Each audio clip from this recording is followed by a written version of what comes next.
पूर्व जन्म के प्रारब्ध के साधना, तपस्या, पुण्य फल के कारण रामकृष्ण परमहंस को थोड़ी सी साधना के बाद में माँ काली के दर्शन होने लगे। माँ काली प्रकट होती थी, वो भोग लगाते थे, उनके हाथों से खीर का कटोरा लेके पान करती थी और चली जाती थी। तो माँ काली के दर्शन होते थे उनको, हो गई बात खत्म। इससे ज्यादा कुछ होना चाहिए भाई, आप लोगों के लिए तो माँ काली के दर्शन हो गए, बस हो गया, जीवन धन्य हो गया।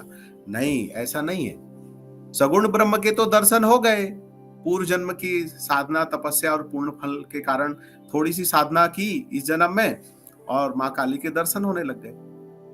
अब तोतापुरी पहुंचे उनको ढूंढते हुए। ऐसे शिष्यों के लिए तो गुरु दरवाजे पे पहुंच जाते।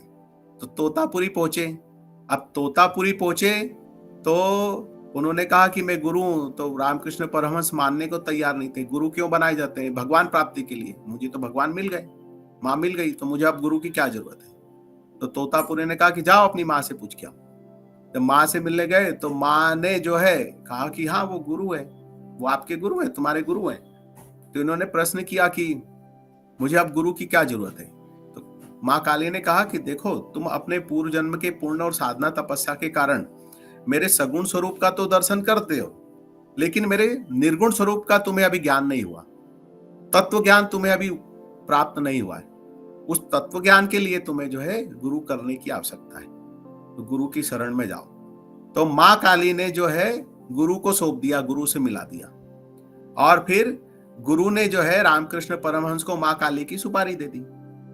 अब कहानी में आप कैसे समझोगे? शाब्दिक रूप से क्या समझोगे कि जब वो ध्यान करे तो माँ काली प्रकट हो। तोतापुरी ने कहा कि ऊपर जाओ, तो बोले वहां तो माँ काली होती है। तो बोले कुछ नहीं, अब आएगी तो माँ काली का सिर धड़ से अलग कर देना। तो माँ काली ने सौंपा, गुरुजी के पास भेजा और गुरुजी ने बोला माँ काली को सिर काट दो। अब शाब्दिक रूप से आप समझोगे तो आपको क्या लगेगा? ये क्या उटपटांग बातें चल रही है, इसमें क्या, ये समझ के परे है। ऐसा भी होता है क्या? तो सगुण स्वरूप का तो दर्शन था। जैसी तोतापुरी ने वो कांच का टुकड़ा उनको मारा सिर में, तो जैसी सिर में मारा मतलब उन्होंने अंदर काली का सिर काट दिया और ऊपर पहुंच गए। तो ऊपर पहुंच गए मतलब वेखरी खुल गई और सहस्त्रार में पहुंच गए, समाधि लग गई। तो सगुण से निर्गुण की यात्रा तत्व रूप में उपलब्ध हो गए। वो तत्व को, जो मूल सत्य है, निर्गुण स्वरूप को वो उपलब्ध हो गए। अब ये शब्दों से इसको समझा नहीं जा सकता है। जब आप साधना करोगे, साधना करते करते उन अवस्थाओं में जब आप पहुंचोगे, तब आपको बात समझ में आएगी। तो ये ठीक वैसे ही है जैसे आप सगुण स्वरूप में माता को, पिता को, भाई को, बंधु को, इस जगत को सगुण स्वरूप में देखते हो, गुरु को देखते हो, लेकिन निर्गुण स्वरूप का अभी तक आपको ज्ञान नहीं है कि पिता के पीछे वही परमात्मा है, माता के पीछे भी वही परमात्मा है, पत्नी, बच्चों और गुरु सबके पीछे वही परमात्मा है। जब तत्वबोध हो जाएगा, तत्व ज्ञान हो जाएगा, तब आपको समझ में आएगा कि वो किस तरह से उन सब के अंदर है, व्याप्त है। हम सब शरीर में अटके हुए हैं, इसलिए व्यक्ति के मर जाने पर हम शोक मनाते हैं। हम रिश्तों से प्रेम करते हैं, पत्नी से, बच्चे से, पति से, बंधुओं से, हम रिश्तों से प्रेम करते हैं। हम उन रिश्तों के पीछे जो परमात्मा है उससे प्रेम नहीं करते, लेकिन इनडायरेक्ट तो हम उस परमात्मा से ही प्रेम कर रहे होते हैं, ये हमको पता नहीं होता। जब कोई ज्ञान करवा दे, जब कोई गुरु आपको बता दे, तो फिर आपको समझ में आ जाए। आप बोलते हो कि मैं अपने बच्चे से प्रेम करता हूं, तो वो प्रेमानंद जी बोलते हैं ना कि आप जो प्रेम करते हो तो फिर मर जाता है, तो फिर जो मर जाता है तो फिर उसको फिर आग में क्यों रख देते हो? भाई आप तो बोलते हो प्रेम करते हो। तो नहीं, वो तो चले गए। तो वो चले गए तो बोले उनको आप जानते थे क्या? नहीं। उनको कभी देखा था क्या? नहीं। तो फिर आप किससे प्रेम करते? बोले पिताजी से प्रेम करते थे। तो फिर पिताजी, बोले ये तो पिताजी का शरीर है, फिर पिताजी कहाँ गए? बोले पिताजी तो चले गए। बोले आपने देखा था क्या पिताजी को कभी? नहीं, शरीर को देखा था। तो कहने का मतलब यही है कि वो उसमें जो वास करते थे पिता रूप में, वो परमात्मा ही था। जो आपकी पत्नी है, आपका बच्चा है, जो आपके चारों तरफ है, सब में परमात्मा वास करता है। परमात्मा ही आपके साथ में। और शरीर छूट जाता है तो परमात्मा चला जाता है, तो शरीर यहीं रह जाता है। हम अटके होते शरीर में, राग द्वेष हम शरीर के साथ करते, हमारे जैसे कर्म होते हैं उसके अनुसार जो है परमात्मा भिन्न भिन्न रूपों में हमारे साथ भिन्न भिन्न रूपों में भिन्न भिन्न तरीके से व्यवहार करता है। सबके पीछे परमात्मा होता है। तो इसलिए वहां पे वो पंक्ति कही गई है, कोहु न काहू को सुख दुख कर दाता, निज कृत कर्म भोग सब भ्राता। न कोई किसी को सुख देता है, न कोई किसी को दुख देता है।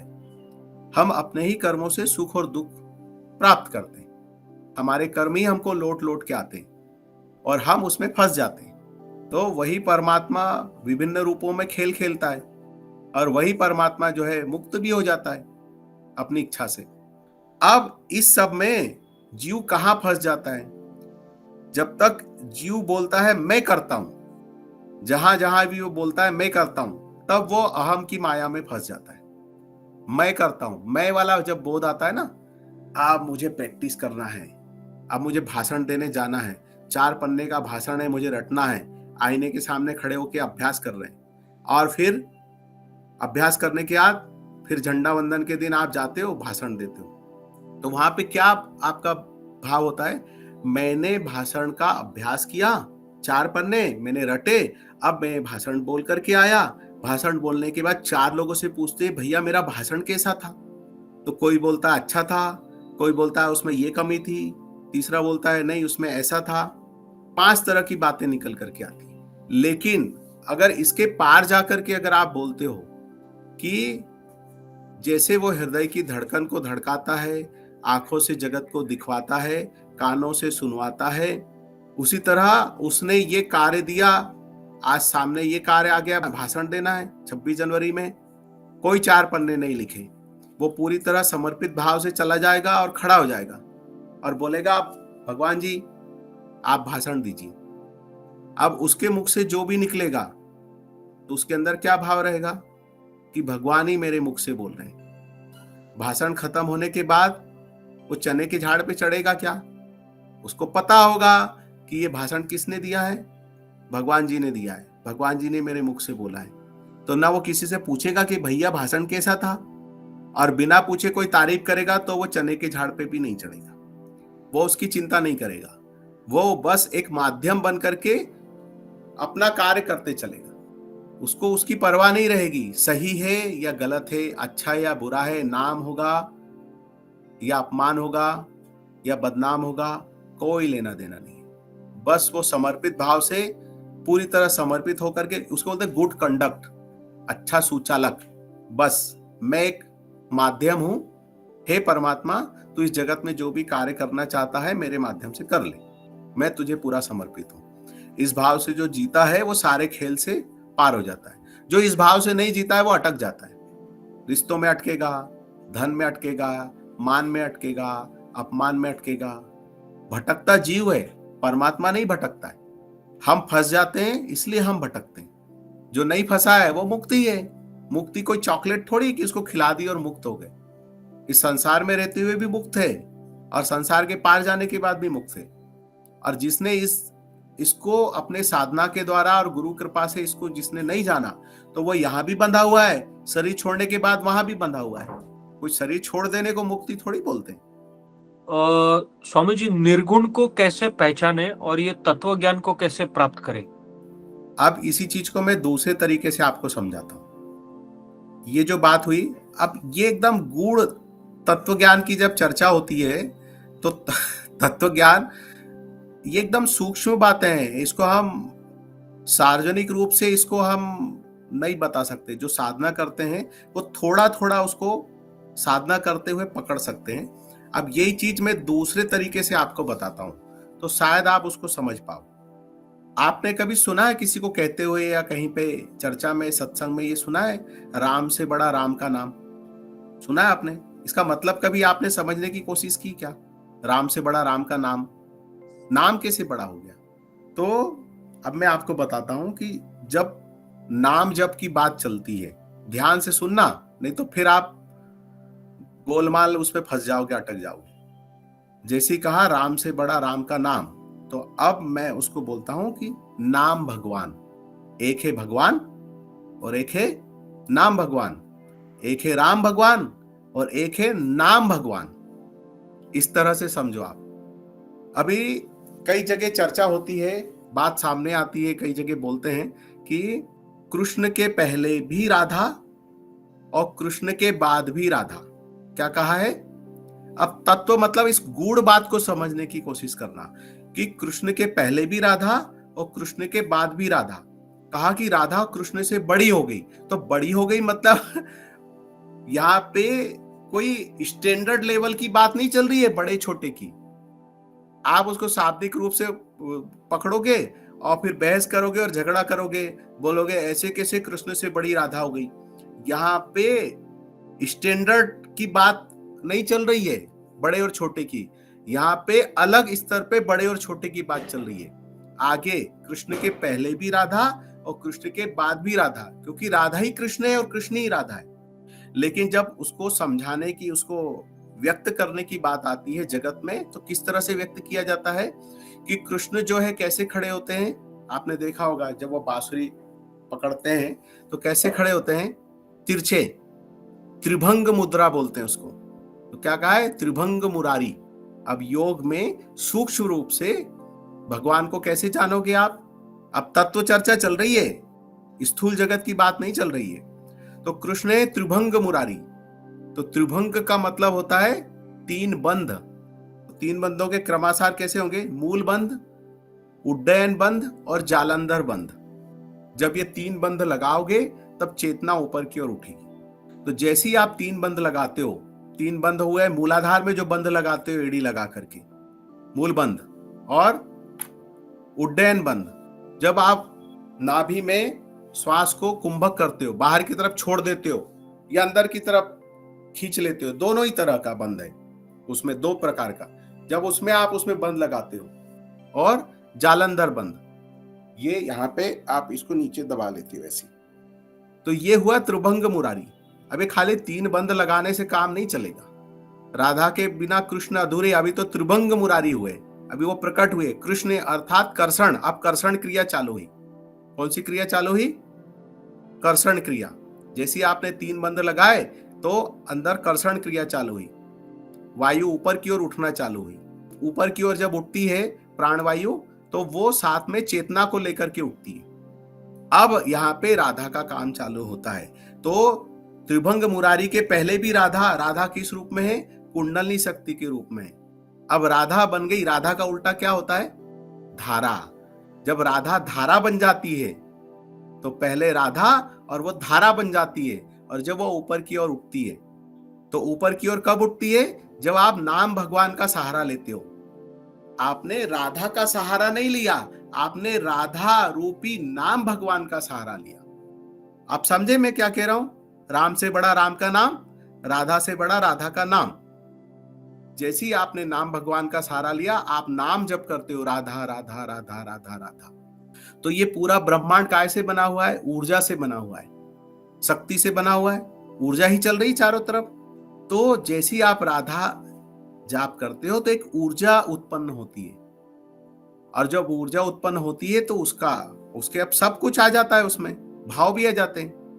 तो जैसी अब राधा का नाम इतना विशेष है कि जैसी राधा का नाम जपते हो तो आपके अश्रुपात चालू हो जाते हैं अकारण।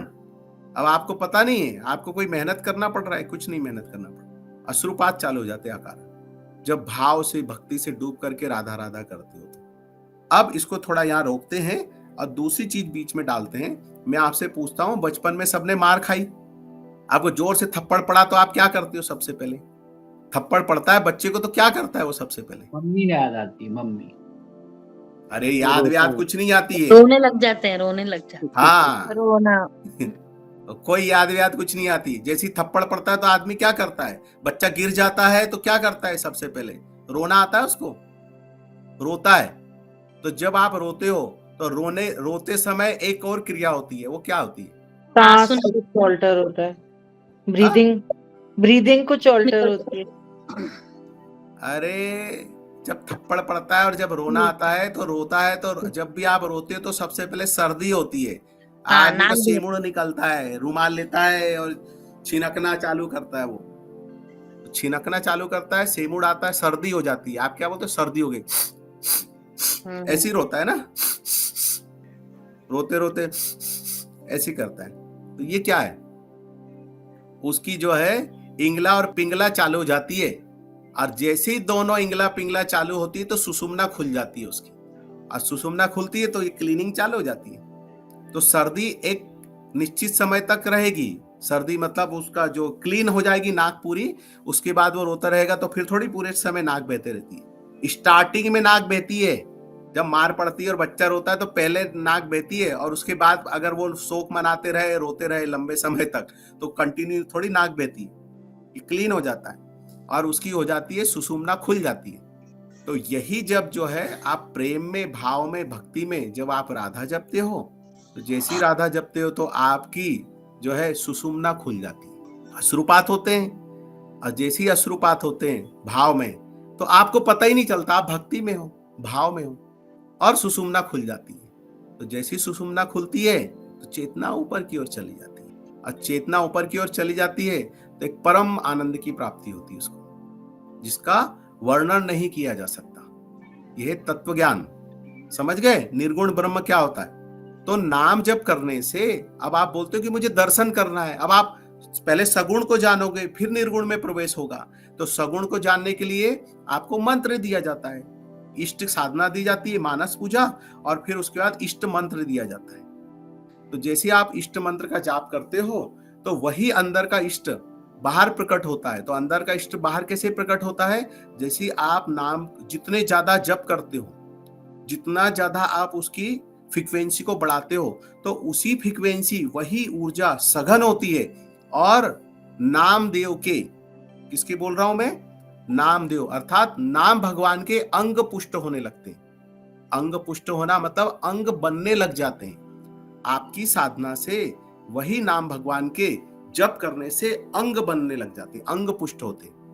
5 साल, 10 साल, 12 साल, 15 साल, 25 साल, ये आपकी सघन, जितने सघन, जितना डूब करके, जितना प्रेम, जितने भाव से, जितने तड़प करके आप जप करोगे, उतनी वो फ्रीक्वेंसी से उतने जल्दी अंग बनेंगे नाम भगवान के, और नाम भगवान आपके सामने खड़े हो जाते हैं और आप और भाव विवल हो जाते हो कि मुझे भगवान के दर्शन हो गए।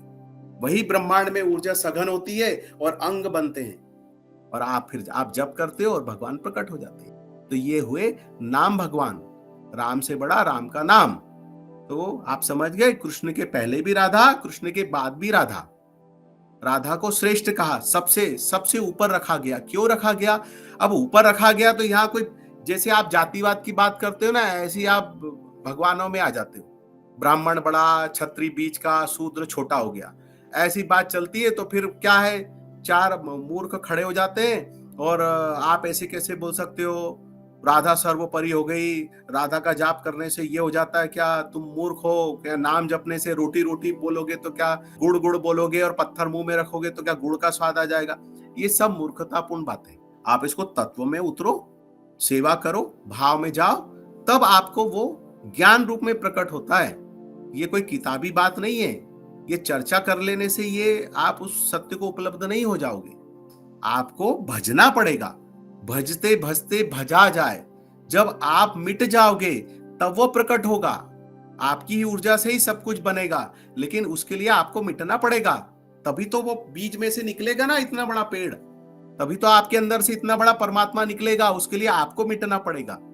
जो अहंकार की खोल है उसको जब आप ब्रेक करोगे तो उसमें से आपके अंदर से ही वो परमात्मा बाहर प्रकट होगा, आपके अंदर से ही राधा प्रकट होगी, आपके अंदर से ही राम प्रकट होगी, आपके अंदर से ही कृष्ण प्रकट होगा। लेकिन आपको सेवा में, भाव में, भक्ति में, प्रेम में उतरना पड़ेगा। किताब पढ़ पढ़ के, पोथी पढ़े पढ़े जग भया, पंडित भया ना कोई, ढाई आखर प्रेम का तो पढ़े सो पंडित होए।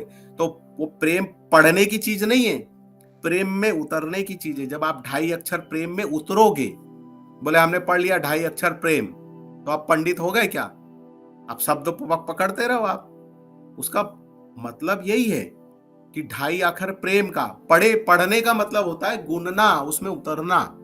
उसमें उतरोगे, भक्ति में उतरोगे, प्रेम में उतरोगे, तब आप जानोगे नाम भगवान और भगवान। ऐसी कई जगह ऐसे जब आप देखोगे कि काली का मंत्र जपते हैं, दुर्गा का मंत्र जपते हैं, या फिर छिन्नमस्ता है, बगलामुखी है, तो वहां पे आप देखोगे संस्कृत में ऐसे होता है कि जप करते हैं तो बगला देवता, देवता शब्द का प्रयोग होता है, तो आप कंफ्यूज हो जाओगे कि दुर्गा का जप कर रहे हैं, अब ये दुर्गा देवता कहां से आ गया। तो वो जो शक्ति है उसको देवता से संबोधित किया जाता है, उस ऊर्जा को, काली देवता। अब वहां पे मेल फीमेल की बात नहीं चल रही है। जैसे हम बात करते हैं आत्मा, तो आत्मा के लिए पुरुष शब्द का उपयोग किया जाता है। गीता में आपने देखा होगा पुरुष, मैं कई बार बता चुका हूं, पुरुष अर्थात मेल फीमेल नहीं है। उसी तरह देवता मेल फीमेल नहीं है, देवता शब्द संबोधित किया जाता है, वो देवता ऊर्जा है, बगला देवता, दुर्गा देवता, काली देवता। और नहीं तो आप जाके अध्ययन कर लो, समझ में आ जाएगी बात। तो अभी तो हम इसी में फंसे हुए हैं, मेल और फीमेल में ही फंसे हुए हैं। अभी तो हम बेसिक चीजों से चल रहे हैं। जब धीरे धीरे धीरे जब आप आगे जाओगे तब आप उस चीज को गूढ़ रूप में समझोगे। सारे गामा पाधा नी सब से ही पूरा संगीत बनता है, सारे राग बनते हैं, और रागों को छेड़ते हो तो क्या उत्पन्न होती है? ऊर्जा। रागों को उतना डीप में जाकर के छेड़ते हो, उन रागों को डीप में जाकर के जब छेड़ते हो, उसकी फ्रीक्वेंसी को जब आप जान लेते हो, आप क्या करते हो? सा रे ग उसमें लाते हो ना, काली एक काली दो, इसका ऊंचा है इसका नीचा है, उस फ्रीक्वेंसी में लेकर के जाते हो उसको, स्वर को, उस फ्रीक्वेंसी में स्वर को लेके जाते हो। और फिर जब उसको निश्चित रिदम में जाकर के जब आप उन सुरों को जोड़ते हो, तो क्या एक अलग ऊर्जा उत्पन्न होती है कि नहीं होती है? बारिश होने लग जाती है। तो इसलिए बोलते हैं परमात्मा की पहली उपासना होती है संगीत। परमात्मा को पाया जाता है संगीत से सबसे पहले, दूसरा आता है, दूसरे नंबर पे योग आता है। तो संगीत में सब आ गया, भक्ति और प्रेम, और दूसरे नंबर पे आया योग और ध्यान। तो बात समझ में आ गई आपके? मुझे लगता है थोड़ी तो समझ में आई होगी, मोटी बुद्धि में इतनी सी। साधना करो, जप करो, जो जी मिला है उसको करो पूरी श्रद्धा से। श्रद्धा नहीं है, श्रद्धा कम पड़ती है, इसलिए गुरुजी को इतना बकबक करना पड़ता है। श्रद्धा हो जाए तो अपने आप ही सारा सब कुछ अंदर प्रकट हो जाएगा। आप समझ गए कैसे राधा बड़ी हुई, राधा आगे हुई, कृष्ण के पहले भी, कृष्ण के बाद भी, जगत के पहले जगत के बाद भी। राधा अर्थात धारा, धारा के बिना कुछ ना होगा, जब तक भेदन ना होगा तब तक मुक्ति नहीं होगी। और त्रिभंग मुरारी का मतलब भी समझ में आ गया। अब ये क्रिया योग में मैंने आपको बताया तत्व रूप से, तत्व चर्चा करके, कि किस तरह वो कर्षण क्रिया होती है और फिर वो धारा बनती है, और वही कृष्ण राधा बन जाते हैं। फिर भी उसमें एक बात आपको ये समझ में नहीं आई, आपको क्या किसी को भी ये बात समझ में नहीं आई कि हंसने से ज्यादा आनंदी रोना होता है। आपको लगता है कि हंसना आनंदपूर्ण है, सुख देने वाला है, और रोना जो है वो दुख देने वाला है, जबकि ऐसा नहीं है। अभी तक आपको रोने की वैल्यू नहीं पता है। अभी तक आप रोते हो संसार के लिए। आप किसके लिए रोते हो? संसार के लिए रोते हो, दुख में रोते हो। जब आप प्रेम और भक्ति में रोना सीख जाओगे, जब प्रेम और भक्ति में सीख जाओगे, क्या प्रेम और भक्ति में अपने आप जब रोना आने लग जाएगा आपको, जब आपकी भक्ति प्रेम साधना चरम सीमा पे जाएगी, तो सहज रूप से ऑटोमेटिक जब आपका रोना स्टार्ट होगा, तब आपको पता चलेगा कि हंसने से ज्यादा, हंसने में जो सुख आता है उससे लाख गुना ज्यादा रोने में आनंद प्राप्त होता है। उसको बोलते हैं रोने का आनंद। दिन सुखपूर्वक होता है, रात उससे भी ज्यादा सुखपूर्वक होती है। लेकिन जब छोटे बच्चे होते हैं ना, जब वो खेलते हैं, टीवी देखते हैं, वीडियो गेम खेलते हैं, तो जब रात हो जाती है, पापा मम्मी बोलते हैं उनको कि 10 बज गए, चलो लाइट बंद करो, सो जाओ, तो उनको सोना नहीं रहता है। उनको दिन ज्यादा, उन बोलता है क्या रात हो गई, क्या सोना, कितने जल्दी दिन चला गया। उनको दिन चाहिए, उनको मौज मस्ती चाहिए। लेकिन जैसे जैसे जब आप बड़े हो जाते हो, तब आपको पता चलता है दिन से ज्यादा वैल्यू रात की होती है, ज्यादा सुखद। आपको रात में सुख ज्यादा, दिन से ज्यादा सुख कब महसूस होता है? रात्रि में। तो हंसने से ज्यादा रोने में आनंद आता है। गहरी निद्रा होती है, सुखपूर्वक बिस्तर, दिन से ज्यादा आपको रात्रि लगती है कि नहीं लगती? बताओ। सोना सुखपूर्वक होता है कि नहीं होता है? तो जब रुदन का आनंद समझ में आएगा, तब दुनिया आपको पागल बोलेगी, लेकिन आप परम अवस्था में पहुंच जाओगे। अब इसके लिए आपने गेरुए कपड़े पहने, इसके लिए दाढ़ी बढ़ाई, जटाएं रखी, घर छोड़ा, जंगल में गए, भिक्षा मांगी, तीर्थ किए, कुछ किया आपने? कुछ नहीं किया।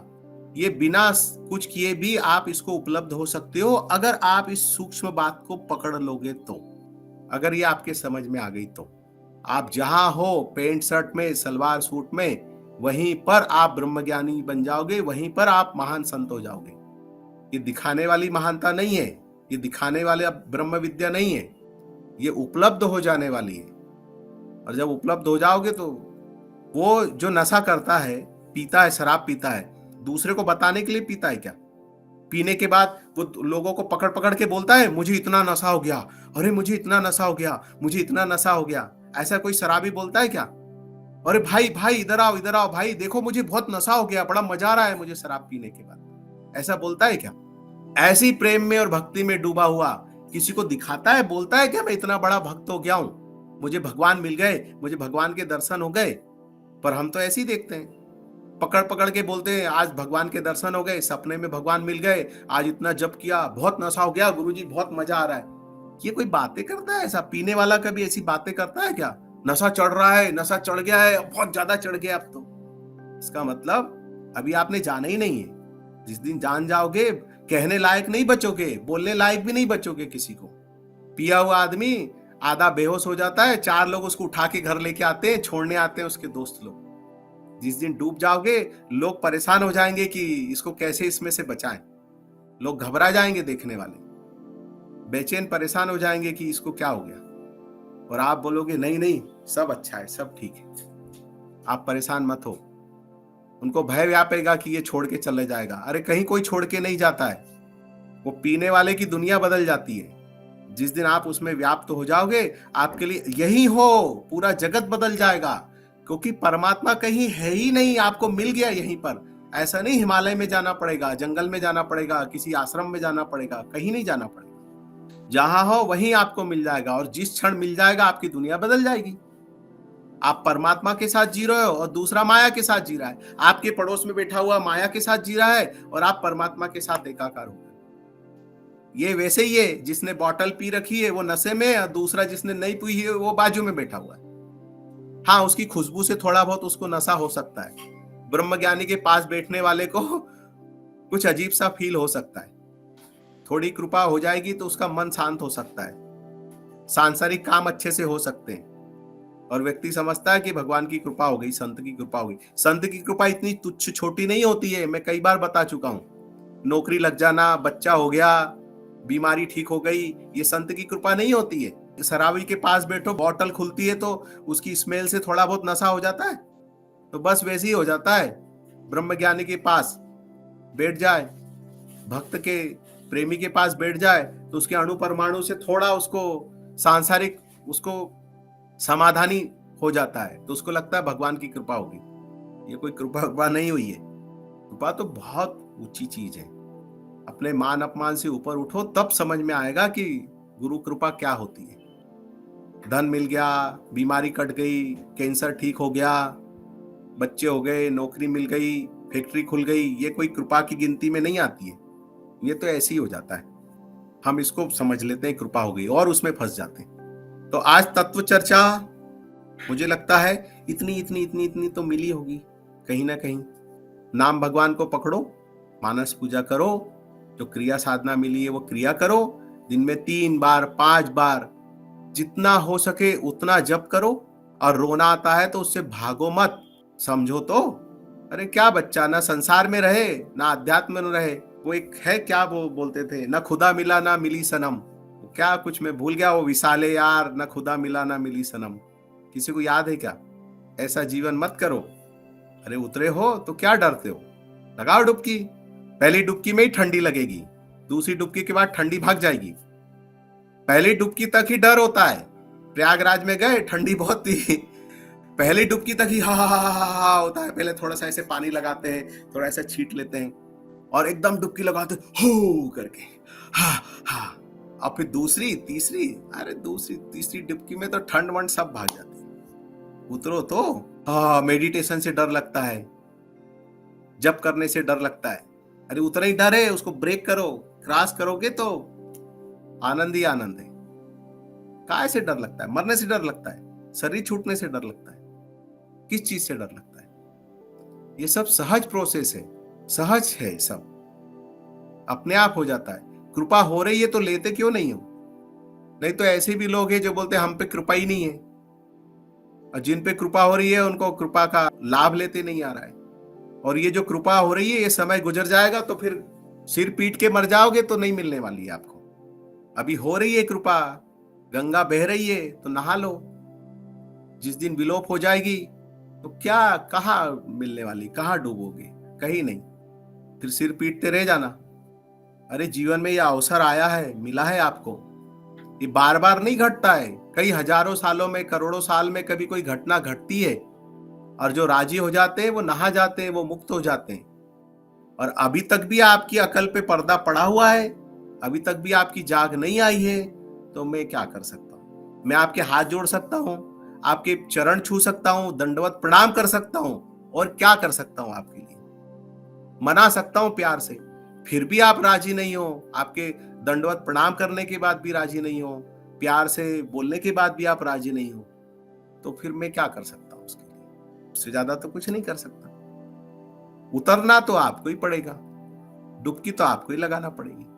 संगम में लाके खड़ा कर दिया, अब तो डूब जाओ। सब बता दिया कैसे होता है, क्या होता है। जानकारी इकट्ठी करके क्या करोगे? पीएचडी करके बुक लिखोगे? उपलब्धि को हासिल करो, और उपलब्धि को हासिल क्या करो? उपलब्ध हो जाओ, ऐसे पहुंच जाओ कि पूरा सत्य आपके अंदर उतर आए, वो परम सत्ता उतर आए।